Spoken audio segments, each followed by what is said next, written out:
Kamusta pong muli mga katambay? Nagbabalik pong muli ang inyong katambay, si Kamanong po, dito po sa ating programang Tambayang Makabayan.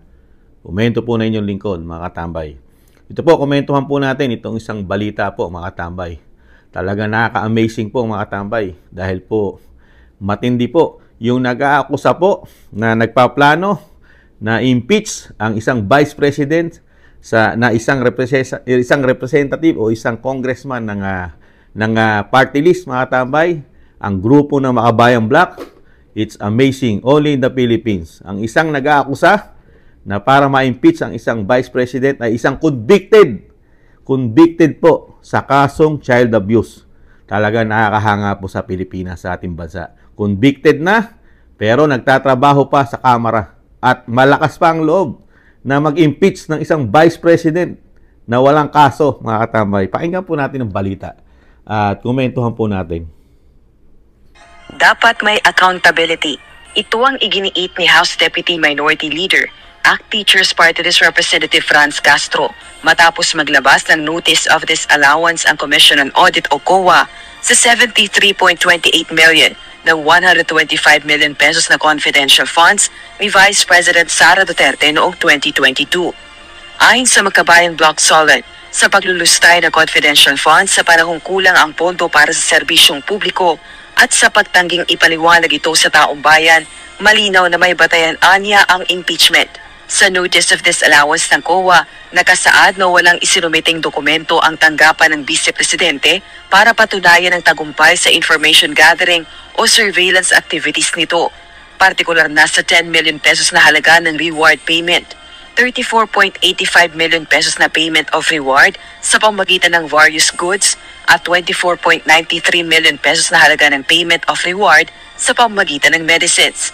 Gayun din ang 3.5 million pesos na halaga ng confidential funds na pinambayad sa mga table, chairs, desktop computers at printers. Batay sa ulat, hindi nakasaad kung nakalaan ba ang mga ito sa confidential operations at activities ng Office of the Vice President. Ang isyong ito, inihayag ni Congresswoman Castro sa pagdinig ng panukalang pondo para sa 2025 ni VP Duterte. Naging sentro rin ito ng mga pagtatanong ng mga kongresista, subalit paulit-ulit na tinanggiang sagutin ng pangalawang Pangulo. Madam Chair, my answer for every question will be I will forgo the opportunity to defend the budget of the Office of the Vice President through a question and answer. And I will leave it to the House to decide on the budget submitted. So, magsasayang tayo ng oras dito, paulit-ulit yung sagot. So, hindi pwede yung ganyan na yung tactics na ganyan na parang parang sorry for the pusit, na kapag nasusukol na ang pusit ay nagaano ng maitim na tinta. So ayaw natin ng ganun, Madam Chair, no? So wag naman mag-ugaling pusit ang Office of the Vice President.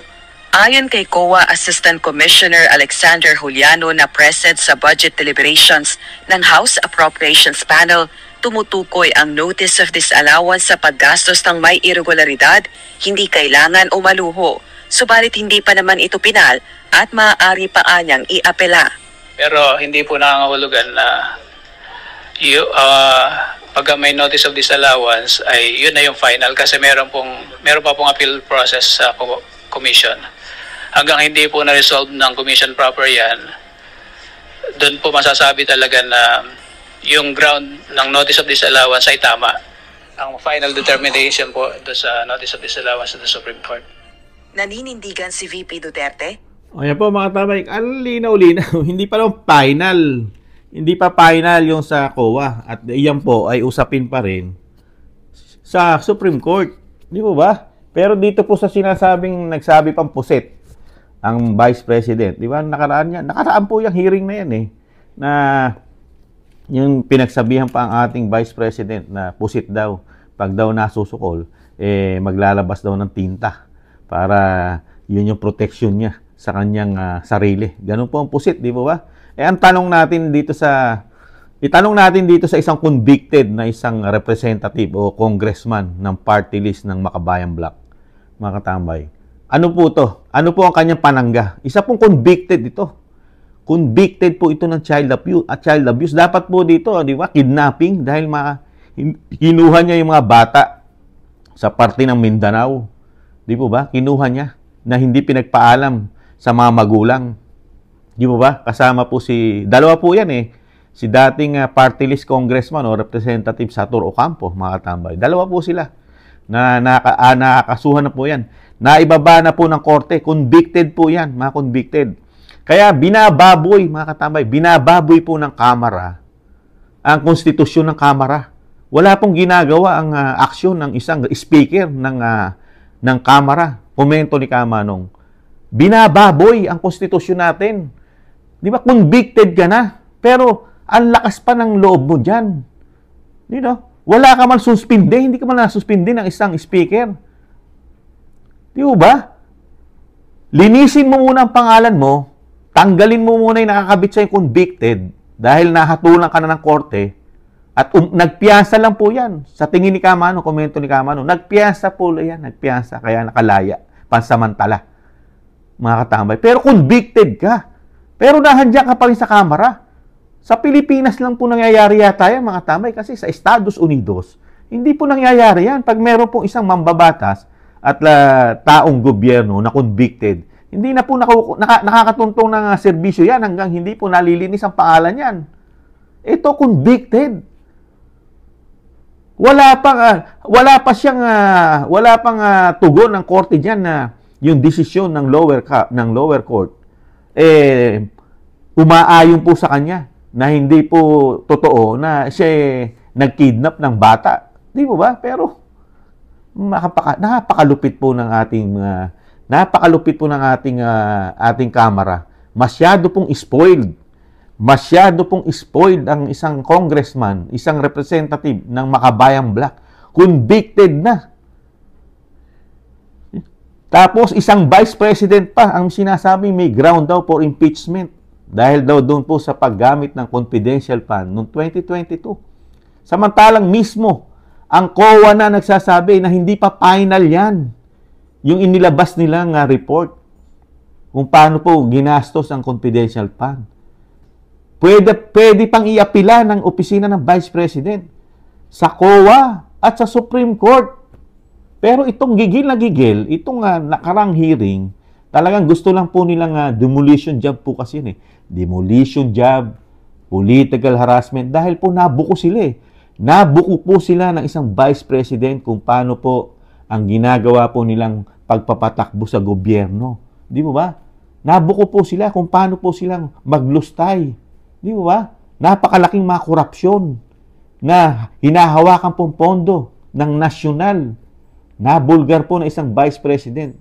Di ba? Yung napakalaking laganap na napakatagal ng korupsyon, mga katambay. Kaya ito po yung mga gigil na gigil. May galit po sa puso ito. Dahil lalong-lalo na po. Dahil alam naman natin na ang susunod na presidente ng bansa ay isang Duterte sa pangunguna po ng Vice President. Hindi po natin maitatanggihan na ang Vice President po ang susunod na presidente ng Pilipinas. Lalong-lalo po kung hindi dadayain. Kung hindi po dadayain, lalo po ang teknolohiya ng Smartmatic, kung ano man ang tawag dyan, lalo sa halalan, kung hindi madadaya at hindi ma-hocus-pocus ang halalan, komento ni Kamanong, hindi kayang dayain ng isang Sara Duterte, mga tambay. Dahil yung 30 million na bumoto sa kanya nung Vice President, nadagdagan pa. Nadagdagan. Dahil yung mga bumoto kay President Bongbong Marcos, marami na po ang hindi nagtitiwala sa kanya. Dahil po sa unang problema niya sa kanyang bisyo, di umano. Dahil sa sangkot niya sa droga, sa ang kanyang pamilya, na hanggang ngayon na hindi tinutuguan, hindi pinaplansya. Pasensya na po, nagkakabulol-bulol na si Kamanong. Yung pagtugon po sa issue ng Pangulo, binabaliwala, mga katambay. Binabaliwala. Kaya po yung popularidad ng isang Pangulo, bumabagsak na po. Kaya kung si Sara Duterte, si Vice President, ay tatakbong presidente, landslide na naman po yan. At lalo kung makakalaban lang yung sinasabi ni BP Sara na isang tambaluslos, hindi mananalo yan, mga katambay. Kung walang hocus-pocus sa COMELEC. Komento ni Kamano. Yun lang naman ay ikatatalo ng isang Vice President Sara Duterte sa COMELEC. sa Smartmatic, sa technology ng botohan. Komento ni Kamanong. Ibalik po natin dito sa impeachment, mga katambay. Ibalik natin. Nakakahiya po ang ating bansa na merong nagtatrabaho sa Kamara na sinasabing batas pa naman ang ginagawa nila. Di po ba? Batas. Nagbabalangkas ng batas na isang convicted na congressman o representative ang nandyan. Samantalang yung isang kibuloy na hindi pa nahatulan ng korte, may patong na 10 milyon, pilit tinutugis ng batas. Hinuhuli. Hindi pa convicted yon. Si Kibuloy, pero galit na galit ang gobyerno. Kikibuloy, may patong pang 10 milyon. Hindi pa convicted. Samantala yung convicted sa Kamara, dire-diretso. Di ba ba? Nakapagbabatikos pa. Nakaagawa pa ng demolition job. Ni hindi malang tinutugis ng gobyerno at ng kapulisan. Mga katambay. Malayang-malaya sa Kamara ang isang convicted, nahatulan na, convicted na congressman o representative, mga katambay. Napakalakas po sa gobyerno. Napakalakas. Sobrang lakas po nito sa speaker. Mga katambay. Pero kung ito'y naging supporters ng isang Duterte, matagal na nakulong ito. Komento ni Kamanong. Kung hindi po ito kadikit nila, di umano. Komento ni Kamanong, matagal na nasa kulungan ito. At matagal nang wala sa Kamara ito. Kung ito po'y laban at lumalaban sa gobyerno, bumabatikos, nagiging oposisyon. Diba? Ngayon kasi, sa tingin ni Kamanong, komento ni Kamanong, nagiging attack dog. Attack dog po, lalong-lalo po sa Vice President, mga katambay. At hiyang-hiya naman tayo, mismong COA na nagsalita na hindi pa pinahalian. Hindi pa pinali. May proseso pa dyan. May proseso pa ang COA at pwede pang pag-usapan at mga katambay. Alam naman natin, nasa Supreme Court na rin yan. Dinala nila sa Supreme Court yan. Sa pangunguna rin po nito. Kung hindi nagkakamali si Kamanong, sa pangunguna rin po nito, itong convicted na representative din po ang nagdala sa COA, sa Supreme Court. Para doon po sinasabing patunayan na talaga nagkasala ang isang Vice President sa paggamit ng confidential fund noong 2022. Pero, ang nakapagtataka, mga katambay, gigil na gigil sila sa 125 million ng isang Vice President. Pero, yung hinahawakan po ng presidente na 4.56 billion isang taon, confidential fund, nagtataingang kawali po sila dyan. Bulag po sila dyan. Pipe! Wala pong investigasyon dyan kung paano po inubos ng isang pangulo. Yung hindi bababa sa 4.56 billion. 4.56 billion na confidential fund. Mga tambay, di ba? May travel fund pa yun. Ubo din ng laki ang travel fund ng Pangulo. Billion din po. Billion. Mga tambay. Pero wala po sila hinihingi resibo ron. Ang Kamara sa pangunguna po ng convicted na nag-iimbestiga. Ang nagko-question na convicted ng child abuse o ang ginawa po dito sa mga kabataan natin, mga tambay. Matindi. Pangulo, malinis sa lahat ng paghawak ng pera. Pero Vice President, may usapin pa sa COA at Supreme Court. Hinuhusga na agad nila. Dahil nga, nagkampi-kampi po sila. Dahil mismo ang ginagamit pong attack dog ay isang convicted child abuse, mga tambay. Dapat po ito wala na po ito matagal sa Kamara. Pero, bigyan pa rin natin ng pagkakataon, mga tambay. Bigyan pa rin natin pagkakataon. Baka naman makapuntos. Yung sinasabi natin makapuntos, mga tambay. Yung kahit konti makasalya man lang dahil hawak po nila ang media. Ang media, hawak po nila ang mainstream media. Alam na alam po natin yung galawan, lalo yung malalaking media po, di ba? Na hindi naman sinasabi lahat. Buti na lang ang COA nagsalita at diretso sa Supreme Court ang usapin, di ba? Kaya hindi sasagutin ng Vice President yan dahil yan usapin na sa Supreme Court. Kasi kung magsasalita ang isang Vice President yan, lalo siyang gigisahin dyan Hindi na siya tatantanan ng isang convicted representative.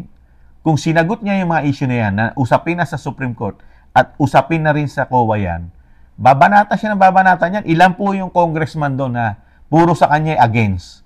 Lahat po yun planted. na sinasabi ni Vice President Sara Duterte na ma-scripted yun, naka-script yung ginagawa pong yun. Kaya nga hindi na siya nagsama ng mga sekretaris niya ron mga tauhan niya, dahil alam niya na mangyayari na hindi po pag-uusapan doon ang 2025 budget. Ang tututukan nila ron yung 2022 na napakatagal na. Samantalang ang pinunta niya ron 2025 budget, yung proposed budget po ng Office of the Vice President. Dahil alam naman ni VP Sara na talagang hindi siya titigilan ito.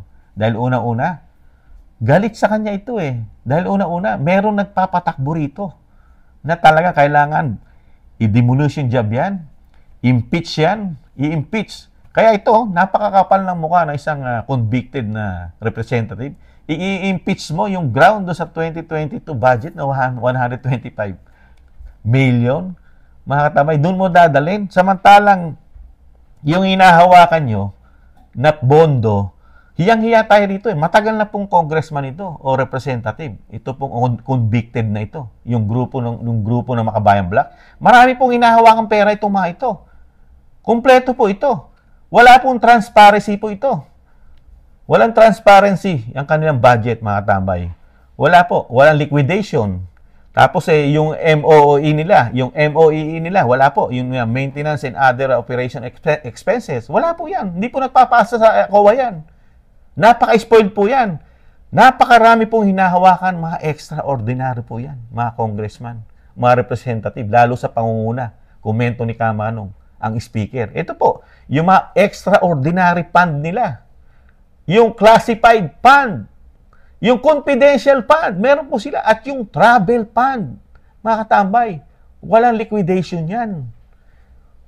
Resibo, wala. Pipirma lang yung mga yan kung paano nila inubos yung sinasabi extraordinary fund, classified fund, confidential fund, travel fund. Napakarami po nilang hinahawakang pera. Ang Kamara at ang Senado, mga katambay. Kaya ang sinasabi ko nga ni Kamanong, kung magiging presidente po ang ating Vice President, trabahuhin niya po ito. Nauubos po dito. Komento ni Kamanong, dito po nalulustay ang pera ng taxpayer sa dalawang ahensya po ng ating gobyerno, Senado at Kamara. Dahil wala po tayong nakikitang proyekto rito. Ang nakikita lang natin proyekto rito, puro ayuda sa ngayon. Yung ayuda na bilyon-bilyon. 2 taon na, mga katambay. Pero silipin din natin kung saan napupunta ang tax ng taong bayan sa Senado. Ano ang mga programa ng 24 na senador? Ano ang programa ng 300 plus na congressman kasama speaker? Kailangan magpasa rin sila ng resibo. Kamukha ng ginagawa nila sa Office of the Vice President. Na talagang gada sentabo na paggastos ng opisina ng Vice President, ino-audit po ng Kamara. Kailangan i-audit din po ng taong bayan, gada sentimo, na lumalabas po sa pera ng taong bayan na ginagastos po ng mga congressman at mga senador. Yung sinasabi po ni Kamanong, meron po yan, hindi po naglalabas yan. Ayaw nilang buksan yung MOEE nila. Ayaw nilang buksan yan. Yung liquidation, ayaw rin nila yan. Ayaw nila maging transparency, ayaw din nila yan. Ayaw din nilang ipakita sa taong bayan yung extraordinary nila. Extraordinary fund. Classified fund. Napakaraming fund. Confidential fund. Travel fund. Mga katambay. Pero, isang vice president na napakalinis magtrabaho, napakaraming programa. Nakikita ng taong bayan kung paano nagagasta. May mga programa nakakatulong sa mga mamamayan, lalo sa mahihirap. Sila, wala tayong nakikita na nakakatulong. Ano ang mga programa ng mga senador na nakakatulong sa mga mahirap? Mga congressman. Ano po? Maglatag po sila ng mga programa bawat isa. Lalo po itong isang convicted na isang representative ng Kamara sa pangunguna po ni Franz Castro. Convicted po. Ano kaya mga programa nito sa tagal na bilang grupo ng Makabayan Black? Ilang termino na po dyan yan. Ano ang mga programa niyan na natapos na at kapaipakinabang sa mga Pilipino? Tax po natin yan tax natin. Kaya hiyang-hiya tayo rito. Talagang masasabi mo, demolition job. Yung walang kakwenta-kwenta na 125 million at yan kumpleto na ipasa ng maayos yung kung paano ginastos yan sa COA. Pero pilit nilang pinasasama. Di ba? Walang mapatunayan dahil yan usapin pa sa COA. Hindi pa tapos ang usapin dyan. Tapos dinala pa nila sa Supreme Court. Hindi pa rin tapos ang usapin sa Supreme Court. Pero gusto na nilang i-impeach ang isang Vice President. Pero yung mga hawak nilang pera, kung paano sila gumastos, mga katambay, hindi alam ng mga Pilipino. Hindi alam ni Kamanong kung paano pa ang computation nitong mga pondo nila. Yung extraordinary, yung classified fund, yung confidential fund, and travel fund. Wala pa dyan yung pondo nila. Hindi pa kasama yung pondo ng opisina nila. Yung mga project, hindi pa kasama dyan yan sa mga extraordinary. Yung mga extraordinary lang po yan. Mga tambay. Wala pa. Kaya napakaraming pera ang napupunta, hindi natin alam kung paano po nalulustay ang pera ng Kamara na galing sa taong bayan at sa Senado, mga tambay. Napakalalaking bilyon-bilyon po. Hindi rin natin alam kung gaano kalalaki ang confidential fund ng bawat congressman at lalong-lalo ang speaker ng Kamara at ang Senate President ng Senado, mga katambay. Sana loobin na maging presidente ang Vice President, unahin niyang trabahuhin ang mga opisina ng mga ito. Tsak, marami rito. Marami. Komento ni Kamanong, maraming masusunog na opisina rito sa dami ng mga korupsyon. Komento ni Kamanong. Masusunog, mga katambay. At malaki ang maititipid ng ating pamahalaan. Pag natuklasan, malaki maitutipid na ni Juan de la Cruz. Pag natuklasan na kurap di umano ang opisina nito, itong dalawang sangay ng gobyerno na ito, ay talagang naglulustay ng daan-daang milyong pondo galing sa taxpayer, malaki ang maititipid at maraming maipapagawang proyekto ang bansa. Pag ito po ay naiayos ni Vice President Sara Duterte, mga katambay. Kaya yung sinasabi ni Franz Castro, hindi po ito katanggap-tanggap sa mga Pilipino. Isang nagtatrabahong napakaraming proyekto ang talagang pinipilit nyong ma-impeach sa walang kakwenta-kwentang issue na 125 million samantalang kayo hindi namin alam, napakatagal nyo na riyan kung magkano ang travel fund nyo, confidential fund nyo, classified fund nyo, extraordinary fund nyo. Hindi namin alam. Samantalang kay Vice President, alam namin. Yung sa inyo, hindi. Masyado kayong malihim. Marami kayong tinatago sa mga Pilipino. Sana isang araw mabunyag lahat ang itinatago nyo sa mga Pilipino. Lalo na yung kaperahan ng mga taxpayer katulad ni Juan de la Cruz, mga tambay. Di po ba? Kaya dapat dito, nakakahiya eh. Kalampagin po natin. Kalampagin din po natin ang Kamara sa pangunguna po ng speaker na katanggap-tanggap po pala na nagtatrabaho pa sa Kamara ang isang convicted na child abuse na makukulong na, mga katambay. Makukulong na ito. Ng ilang taon, napakatagal na taon po makukulong ito. Kasama ang isang dating congressman, Ocampo, o Sator Ocampo, komento ni Kamanong. Kalampagin po natin na tumatama pala kahit convicted na. Basta ikaw ay kaalyado di umano at isang congressman, malaya ka. Pwede ka nang magtrabaho kahit convicted ka. Hindi ka tatanggalin. Hindi ka man lang ma-relieve. O sabi, bakasyon ka muna. Huwag ka munang pumasok. Dahil may kaso ka. Special na special po si Franz Castro sa Kamara. Yung sinasabi ni Kamanong, si Kibuloy, wala pang hatol na convicted, tinutugis ng batas. Pilit na tinutugis at nilagyan pa ng 10 milyon sa ulo. Ganyan po ang batas ngayon sa ating bansa. Convicted, malaya, mambabatas pa. Samantalang wala pang convicted na hatol ang korte, tinutugis ng gobyerno, may patong pang 10 milyon. Ganyan po ngayon sa ating bansa. Nakakalungkot at nakakatakot, mga katambay.